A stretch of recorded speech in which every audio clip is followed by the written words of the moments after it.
والدین کے رویوں میں اولاد کے لیے جو نرمی ہوتی ہے، اس نرمی کی وجہ سے عمومی طور پہ جو لاڈ ہوتا ہے، پیار ہوتا ہے، وہ پھر انسان کی طبیعت کا حصہ بن جاتا ہے، اور اولاد جب بڑی بھی ہو جاتی ہے تو وہ والدین کو اسی طرح سے ٹریٹ کرتی ہے، جبکہ اس کو یہ سمجھنا چاہیے کہ اللہ رسول کے بعد اگر سب سے فائق حق کسی کے ہیں تو وہ والدین کے ہیں، اور ان کی ناراضگی اللہ کی ناراضگی ہے، اور ان کی رضا اللہ کی رضا ہے۔ ان کو خوش کر دینا اللہ کو راضی کر دینے کے مترادف ہے، اور ان کو ناراض کرنا اللہ کو ناراض کرنے کے مترادف ہے۔ اور یہ بات ذہن میں رکھیے گا کہ اگر والدین راضی نہیں ہیں تو رب بھی راضی نہیں ہے۔ اللہ کی رضا نصیب ہی نہیں ہو سکتی۔ آپ کے عمل، آپ کی محنتیں، آپ کے سجدے اور آپ کی عبادتیں، ریاستیں، چلہ کشیاں، یہ کچھ کام نہیں آتی اگر والدین راضی نہ ہوں۔ تو والدین کو راضی رکھنے کی ہمارے دین نے ہمیں تلقین فرمائی کی۔ اور یہ بھی آپ کو میں بتاؤں کہ کچھ اعمال ایسے ہیں کہ جن کی جزا اور سزا آخرت میں دیکھنا ہوگی، لیکن کچھ اعمال ایسے ہیں جن کی جزا اور سزا دنیا میں بھی بندہ دیکھ کے جاتا ہے۔ ان میں سے ایک عمل والدین کی فرما برداری ہے۔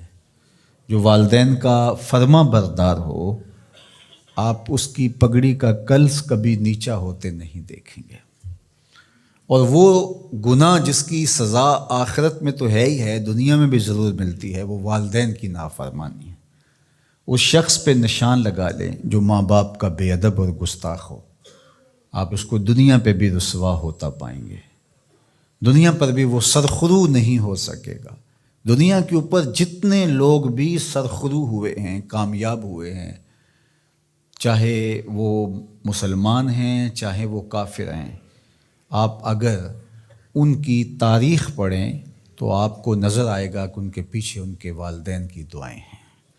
اگر والدین کی دعائیں نصیب ہیں تو انسان سرخرو ہوتا ہے، اور اگر والدین کی دعائیں حاصل نہیں ہو پاتی تو محنتیں بھی انسان کی اکارت چلی جاتی ہیں۔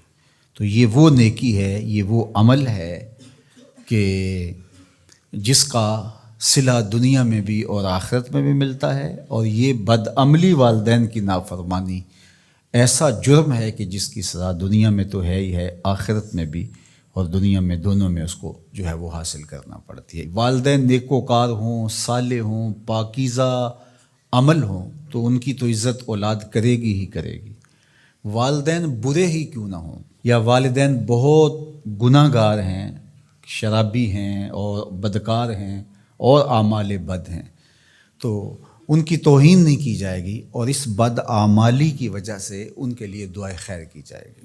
حتیٰ کہ والدین کافر بھی ہوں تو ان کا کفر اپنی جگہ پہ، لیکن اولاد ان کافر والدین کی بھی توہین نہیں کرے گی، ان کے ساتھ وہ حسن سلوک کرے گی والدین ہونے کے ناطے سے، اور نیکوکار ہوں، صالح ہوں تو پھر ان کے تو حقوق اور زیادہ عائد ہو جاتے ہیں۔ تو ماں باپ کے ساتھ ہمیں حسن سلوک کرنے کی تلقین کی گئی ہے۔ اچھا، یہاں اولاد کے لیے کبھی مسئلہ بن جاتا ہے، ماں کچھ اور کہہ رہی ہوتی ہے اور باپ کچھ اور کہہ رہا ہوتا ہے، اب اولاد کس کی اطاعت کرے؟ ماں کا حکم الگ ہوتا ہے اور باپ کا حکم اس سے مختلف ہوتا ہے، دونوں کے حکموں کو ساتھ لے کر اولاد نہیں چل پاتی۔ اب کیا کرے؟ تو علماء نے لکھا کہ پہلے تو ماں باپ کو ہی چاہیے کہ اولاد کو مشقت میں نہ ڈالے، کہ ایسا حکم دے کہ اولاد پھنس جائے کہ ماں کی بات مانو یا باپ کی بات مانو، ایک کی اطاعت سے دوسرے کی نافرمانی لازم آتی ہو تو بڑا مشکل مرحلہ ہو جاتا ہے۔ تو والدین کو اتنا خیال اور اتنا لحاظ رکھنا چاہیے کہ ان کو مشقت میں نہ ڈالے، ایسا حکم نہ دیں جو وہ بجا نہ لا سکے، جو ان کے لیے پورا کرنا مشکل ہو۔ اور بالخصوص ماں باپ کی لڑائی کے اندر اولاد جو ہے وہ پس کے رہ جاتی ہے، ماں کی بات مانی تو باپ ناراض، باپ کی بات مانی تو ماں ناراض۔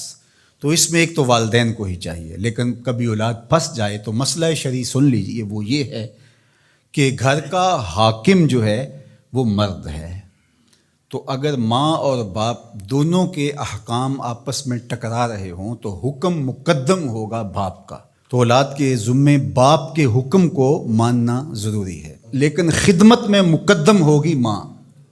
جب باہر سے بچہ آتا ہے تو کھانے کے لیے یا کوئی چیز، یا رات کو ٹانگیں دبانے بیٹھتا ہے تو خدمت میں مقدم ماں ہوگی لیکن حکم کی تعمیل میں مقدم باپ ہوگا۔ تو شریعت اسلامیہ نے ہمیں یہ حکم دیا، چونکہ خدمت میں یہ جو حدیث میں نے آپ کے سامنے رکھی ہے، تو صحابہ نے حضور سے جب پوچھا کہ ہمارے حسن سلوک کا سب سے زیادہ مستحق کون ہے، تو فرمایا اماں کا، تیری ماں۔ پھر کہا سما من، پھر کون؟ تو پھر فرمایا اماں کا، تیری ماں۔ پھر تیسری مرتبہ پوچھا تو فرمایا تیری ماں، اور چوتھی مرتبہ فرمایا ابا کا، تیرا باپ۔